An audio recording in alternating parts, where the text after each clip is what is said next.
আচ্ছা আপু, কিভাবে লাইফস্টাইল সাজালে আমরা ওষুধের খরচটা কমাতে পারবো? প্রথম কথা হচ্ছে আমি যেহেতু পুষ্টিবিদ, আমরা হচ্ছে যে মানুষের ওজন, উচ্চতা, বয়স বা আসলে যেই জটিলতাগুলো আছে বা একজন স্বাভাবিক মানুষ তাদেরকে হচ্ছে খাবারের কথাটা বলে থাকি। কিন্তু যখন আসলে অসুস্থ হয় মানুষ তখন কিন্তু ওষুধটা হচ্ছে সে গ্রহণ করে। তো এই ওষুধটা কেই কিন্তু খুব আগ্রহ করে বা পছন্দের খাবার না, বিপদে পড়েই খায়। তো সেক্ষেত্রে আমাদের যদি হচ্ছে লাইফস্টাইলটা ঠিকভাবে মেইনটেইন করতে পারি, ডায়েটটা যদি প্রপার থাকে তখন অটোমেটিক্যালি আমাদের মেডিসিন কিনতে হবে না। এখন কথা হচ্ছে যে আমরা ওষুধ থেকে বাঁচার জন্য আসলে কি ধরনের, যদি জেনারেল আগে বলতে চাই, প্রথম কথা হচ্ছে অবশ্যই আমাদের মুভমেন্টটা বাড়াতে হবে।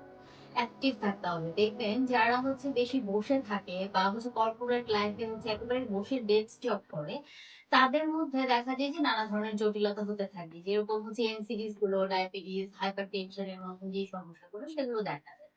তো যদি আমাদের মুভমেন্ট বা এক্সারসাইজ বাড়াই, আমাদের ক্যালোরি যতটুকু ইনটেক হচ্ছে সেটা যদি আমরা হচ্ছে বার্ন করতে পারি, সেক্ষেত্রে অনেকটাই হচ্ছে ওষুধ থেকে দূরে থাকা যায়। ২ নম্বর হচ্ছে অবশ্যই আমাদেরকে পরিষ্কার পরিচ্ছন্ন এবং হাইজিন মেইনটেইন করে খাবার তৈরি এবং খাবার পরিবেশনটা করতে হবে। খাবার যখন গ্রহণ করব, অর্থাৎ আমাদের প্লট বা মাঠে যে ফসল হচ্ছে সেখান থেকে প্লেট এবং প্লেট থেকে আমাদের মুখ এই পর্যন্ত আমাদের একেবারেই হচ্ছে পরিষ্কার পরিচ্ছন্ন থাকা লাগবে, যাতে হচ্ছে আসলে কোন ধরনের খাবারটা হচ্ছে বিষাক্ত বা আমাদের জন্য ক্ষতি না হয়ে যায়। কারণ আমরা জানি যে হচ্ছে আমাদের যে গাট বা পাকস্থলী, এটাকে আমাদের দ্বিতীয় ব্রেইন বলা হয়। গাট যদি ঠিক থাকে তাহলে অটোমেটিক্যালি অন্যান্য অনেক জটিলতা থেকে আপনারা বাঁচতে পারবেন। তো সেক্ষেত্রে আমাদের মেডিসিনটা লাগছে না। লাস্টের যে পয়েন্ট সেটা হচ্ছে ঘুম।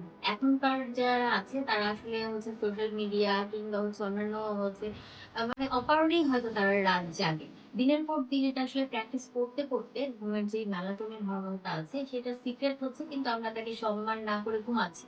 তার উপরে প্রেশার দিচ্ছি। শরীরে একটা ব্যাড ইমপ্যাক্ট। তো সেইটাকে হচ্ছে অবশ্যই মিনিমাইজ করতে হবে।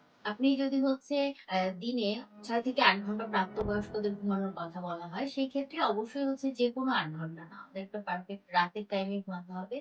তো সেই ঘুমের জায়গাটা যদি হচ্ছে ঠিক থাকে, মেলাটোনিন হরমোন ঠিকভাবে কাজ করে, সেক্ষেত্রে তখন আমাদের কর্টিসল অর্থাৎ নেগেটিভ যে হরমোন সেটা কম নিঃসৃত হয় এবং যেগুলো হ্যাপি হরমোন সেগুলো ভালোভাবে হচ্ছে কাজ করতে পারে, রিলিজ হয়। তো তার সঙ্গে সুস্থ থাকার অবশ্যই আমরা যখন ভালো হরমোনগুলো নিঃসৃত হবে আমরা সুস্থ থাকবো। যে ৩ টা পয়েন্ট বললাম, এই ৩ টা হচ্ছে যদি আমরা আসলে একটু মেইনটেইন করে চলতে পারি তখন দেখা যাবে আমরা সুস্থ আছি। অবশ্যই তখন আমাদের মেডিকেশন এর যে ব্যাপারটা খরচ অনেকটাই কমে আসবে।